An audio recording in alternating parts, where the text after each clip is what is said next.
सुप्रभातम बच्चों। मैं एन के शर्मा, सहायक आचार्य संस्कृत, राजकीय महाविद्यालय बनेड़ा, अपने यूट्यूब चैनल में आपका स्वागत करता हूँ। आज हम कालिदास विरचित अभिज्ञान शाकुंतलम नाटक की संक्षिप्त कथा वस्तु का अध्ययन करेंगे। कथासार इस प्रकार है। अभिज्ञान शाकुंतलम में कुल 7 अंक हैं। 7 अंकों में इसका विभाजन है। प्रथम अंक की जो कथा है वो इस प्रकार है। भगवान शिव की अष्टमूर्ति की वंदना कर प्रस्तावना में नटी एवं सूत्रधार का संवाद से सूचना कि अभिज्ञान शाकुंतलम नाटक खेला जाएगा। रंगमंच पर शिकारी के वेश में हस्तिनापुर के राजा दुष्यंत सारथी सहित रथ आरूढ़ होकर मृग का पीछा करते हुए दिखाई देते हैं। तो जो पहला अंक शुरू होता है उसमें भगवान शिव की अष्टमूर्ति की वंदना के उपरांत हस्तिनापुर के राजा दुष्यंत सारथी के साथ में रथारूढ़ होकर शिकार करते हुए मृग का पीछा करते हुए दिखाई देते हैं।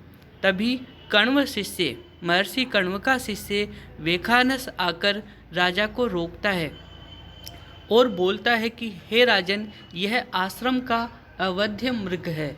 ये जंगल का हिरण नहीं है, ये आश्रम का हिरण है, इसे मत मारो, ऐसा कहता है। वेखानस और राजा के वार्तालाप से पता चलता है कि महर्षि कण्व अपनी पुत्री शकुंतला के भाग्य दोष निवारण हेतु सोम तीर्थ गए हुए हैं। आतिथ्य के लिए शकुंतला आश्रम में नियुक्त की गई है। राजा आश्रम में प्रवेश करता है। शकुंतला भ्रमर पीड़ित है एवं रक्षा के लिए अपनी सखियों को बुलाती है। राजा शकुंतला को देखकर उसके विषय में जानना चाहता है। उसे शकुंतला की सखियों से ज्ञात होता है कि यह क्षत्रिय कुलोत्पन्न विश्वामित्र ऋषि एवं मेनका अप्सरा की पुत्री है। तो राजा दुष्यंत को शकुंतला की सखियों से मालूम हुआ कि यह महर्षि कण्व की पुत्री नहीं है। महर्षि कण्व ने सिर्फ इसका लालन पालन किया है। इसके वास्तविक माता पिता ऋषि विश्वामित्र और अप्सरा मेनका है। यह सुनकर राजा मन में विवाह का विचार दृढ़ करता है। क्योंकि विश्वामित्र जो ऋषि थे वो क्षत्रिय थे और दुष्यंत ने मन ही मन सोचा कि ये अवश्य ही कोई क्षत्रिय कन्या है। इस प्रकार वह शकुंतला के विषय में विवाह का विचार दृढ़ करता है। इसी बीच आश्रम में विक्षुब्ध हाथी प्रवेश करता है। राजा हाथी से शकुंतला एवं उसकी सखियों की रक्षा करता है। तो ये तो हो गया पहला अंक। अब द्वितीय अंक, काम से आसक्त राजा का चित्रण इस अंक में किया गया है। शिकार से तंग विदूषक मृगया के विरुद्ध अपने विचार प्रकट करता है। विदूषक राजा का मित्र है, राजा के साथ रहता है हमेशा। तो वह शिकार के विरुद्ध, मृगया यानी शिकार के विरुद्ध अपने विचार प्रकट करता है। राजा भी मृगया के पक्षपाती सेनापति को भी मना लेता है। वह अपने विचार मांडव्य को बताता है। मांडव्य विदूषक है तथा शकुंतला के रूप सौंदर्य का वर्णन करते हुए उसके रमणीय कार्यकलापों का वर्णन करता है। राजा एवं विदूषक आश्रम में रुकने का कारण खोज रहे थे। तभी 2 ऋषि कुमार प्रवेश करके राजा से प्रार्थना करते हैं कि राक्षसों से यज्ञ रक्षार्थ वे कुछ समय आश्रम में ही रुके। एक दूत राजमाता का संदेश लेकर आता है कि माता आपकी उपस्थिति चाहती है। राजा विदूषक के साथ सेना को राजधानी भेज देता है और कहता है कि हे विदूषक, तू भी राजमाता के पुत्र के जैसा ही है, तो मेरे स्थान पर तू चला जा। विदूषक शकुंतला के विषय में कही गई बातें रणिवास में न बता दे, इसलिए जाते समय विदूषक से कहता है कि हे मित्र, मैं तुमसे शकुंतला के विषय में मजाक कर रहा था, उसमें सत्यता कुछ नहीं है। तो यह है दूसरे अंक की घटना। अब आ गया तृतीय अंक। शकुंतला दुष्यंत के प्रति आसक्ति के कारण अस्वस्थ है। वह फूलों की सैया पर लेटी है। उसी समय काम पीड़ित राजा दुष्यंत का प्रवेश होता है। राजा छुपकर शकुंतला एवं उसकी सखियों की वार्ता सुनता है। तथा शकुंतला कमल पत्र पर नखों से प्रेम पत्र लिखती है। उसी समय अवसर पाकर राजा दुष्यंत सामने उपस्थित होता है। सखियाँ वहाँ से चली जाती है। राजा शकुंतला से गंधर्व विवाह का प्रस्ताव रखता है। उसी समय शांति जल लेकर आश्रम की स्वामिनी गौतमी प्रवेश करती है। राजा वृक्ष की ओट में छिप जाता है। गौतमी शकुंतला को लेकर वहाँ से चली जाती है।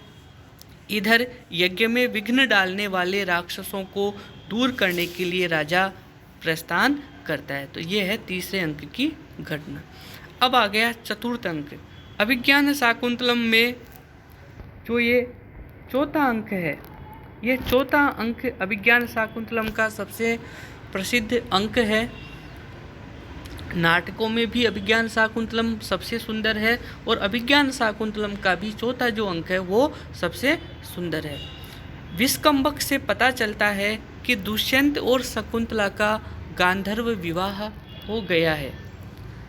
राजा यथाशीघ्र शकुंतला को लिवा लाने हेतु योग्य व्यक्ति को भेजने की बात कहकर राजधानी के लिए प्रस्थान करता है। शकुंतला दुष्यंत का स्मरण करती हुई कुटिया में बैठी थी। तभी दुर्वासा मुनि का आगमन होता है और उनका आतिथ्य न होने पर दुर्वासा शकुंतला को शाप देते हैं कि तू इस समय जिसे स्मरण करके मुझे भूल रही है वह तुझे भूल जाए। तू जिसे स्मरण कर रही है वह तुझे भूल जाए, ऐसा श्राप दे देते हैं। दुर्वासा के शाप को सुनकर प्रियंवदा जो कि शकुंतला की सखी है वह अनुनय विनय करके मुनि को रोकती है। दुर्वासा आश्वासन देते हैं कि पहचान का चिन्ह दिखाने पर राजा को शकुंतला का स्मरण हो जाएगा। तीर्थ यात्रा से लौटे कण्व ऋषि को आकाशवाणी से पता चलता है कि शकुंतला एवं दुष्यंत का गंधर्व विवाह हो गया है, वह गर्भवती है। ऋषि इस विवाह का समर्थन करते हैं। दुष्यंत शाप के कारण किसी को शकुंतला को बुलाने नहीं भेजता है, क्योंकि दुर्वासा ऋषि ने शकुंतला को श्राप दे दिया था कि तू इस समय जिसे याद कर रही है वह तुझे भूल जाएगा। और तो वह दुष्यंत शकुंतला को किसी को बुलाने नहीं भेजता है। महर्षि कण्व शकुंतला को दुष्यंत के पास भेजने की तैयारी करते हैं। इस अवसर पर कण्व शकुंतला को कर्तव्य शिक्षा और राजा के लिए संदेश देते हैं। शकुंतला के साथ गौतमी जो कि महर्षि कण्व की धर्म बहन है और दो तपस्वियों सारंगरव और सारद्वत का प्रस्थान होता है।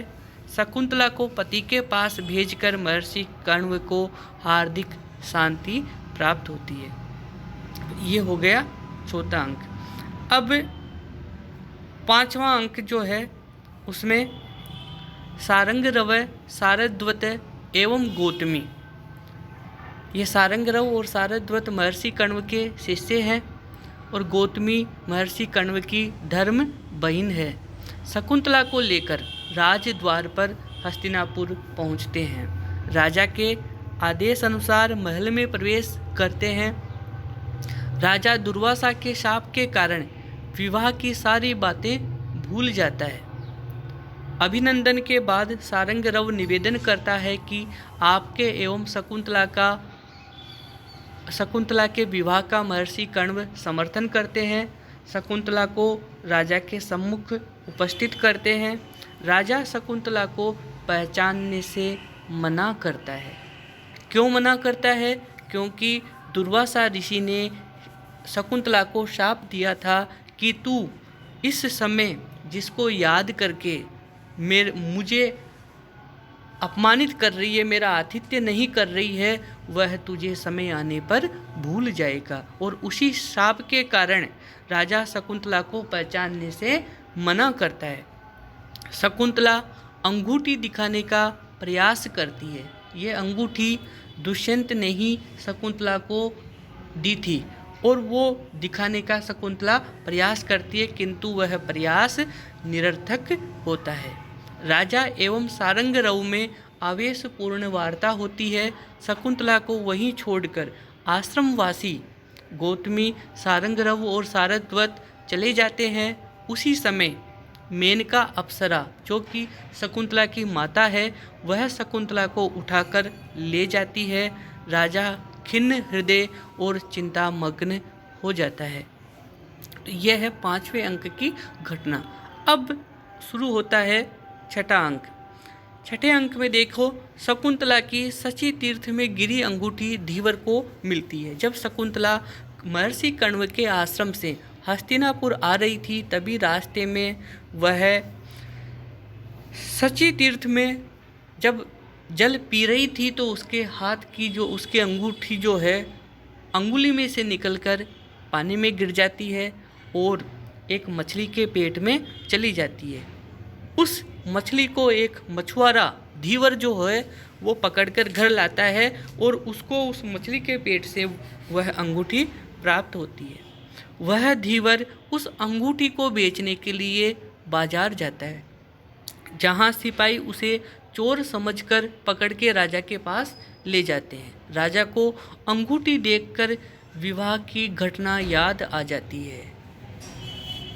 दुर्वासा का शाप शांत हो जाता है, क्योंकि दुर्वासा ऋषि ने ये कहा था कि मेरा शाप व्यर्थ नहीं जाता है, किंतु पहचान का कोई चिन्ह दिखाने पर, अभिज्ञान दिखाने पर राजा को शकुंतला के विषय में सब कुछ याद आ जाएगा। तो 5वें अंक में शकुंतला को राजा दुष्यंत इसलिए नहीं पहचान पा रहा था क्योंकि महर्षि दुर्वासा ऋषि का शाप था और शकुंतला के पास वो अंगूठी भी उस समय हाथ में अंगूठी भी नहीं थी। छठे अंक में जब धीवर के द्वारा लाई हुई अंगूठी को राजा देखता है तो देखते ही उसको शकुंतला के विषय में सारी बातें, सारी घटनाएं याद आ जाती है और दुर्वासा का शाप शांत हो जाता है। राजा दुखी होता है। मेनका की एक सखी सानुमति अदृश्य रूप से राजा की उस दुखी अवस्था को देखती है।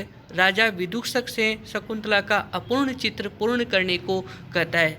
उसी समय एक प्रतिहारी द्वारपाल पत्र लेकर आता है कि घनमित्र नामक व्यापारी की नौका के डूब जाने से मृत्यु को प्राप्त हो जाने पर संतानहीन होने के कारण उसका संपूर्ण धन राजकोष में जमा करते हैं। राजा यह सुनकर मूर्छित होता है क्योंकि वह भी निसंतान है।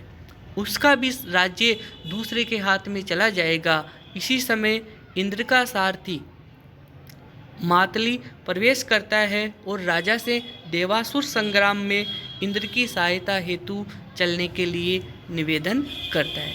अब यहाँ से राजा इंद्रलोक की तरफ सारथी मातली के साथ चले जाते हैं। ये हो गई छठे अंक की घटना। अब आ गया सप्तम अंक। देवासुर संग्राम से वापस आते समय हेमकूट पर्वत पर महर्षि मारीच के आश्रम के पास राजा मातली से भगवान मारीच के दर्शन की अभिलाषा व्यक्त करता है और कहता है कि हे सारथी, मारीच ऋषि के आश्रम की ओर चलो। आश्रम में प्रवेश करते ही राजा की दृष्टि एक बहुत ही दिव्य बालक पर पड़ती है। बालक सिंह शावकों के साथ, शेर के बच्चों के साथ क्रीड़ा कर रहा था। ऐसे अद्भुत बालक को देखकर राजा उस बालक को गोदी में उठा लेते हैं। बाद में अपराजित औषधि से पता चलता है कि वह उसका ही पुत्र है, क्योंकि उसके हाथ पर एक अपराजित औषधि मारीच ऋषि ने बांधी थी, जो यदि जमीन पर गिर जाए तो माता पिता और स्वयं के अलावा जो कोई उसको जमीन से उठाए उसको ही वह औषधि सांप बनकर डस जाती है। लेकिन जब वह अपराजित औषधि जमीन पर गिरी और राजा ने उसे उठाया तो सबको अचंभा हुआ कि यह सांप बनकर इनको क्यों नहीं डसी। इसी कारण से राजा को वहाँ पर पता चला कि यह जो है यह उसका ही पुत्र है। मारीच ऋषि द्वारा दुर्वासा ऋषि के शाप के वृतांत का पता चलता है। शकुंतला एवं पुत्र सर्वदमन का दुष्यंत से मिलन होता है और भरत वाक्य से ये नाटक समाप्त होता है। बड़ा ही सुखांत नाटक है। इसमें शुरू में मिलन है, फिर वियोग है और फिर पुनर्मिलन है। तो इस तरह से ये विज्ञान शाकुंतलम नाटक जो है वो समाप्त होता है। अब इसके आगे के वीडियो में हम अभिज्ञान शाकुंतलम के जो प्रमुख पात्र हैं उन पात्रों का चरित्र चित्रण करेंगे। उनके बारे में आपको संक्षिप्त में जानकारी देंगे कि कौन सा पात्र इस नाटक में किस किरदार में है, उसका व्यक्तित्व, उसका व्यवहार कैसा है। धन्यवाद।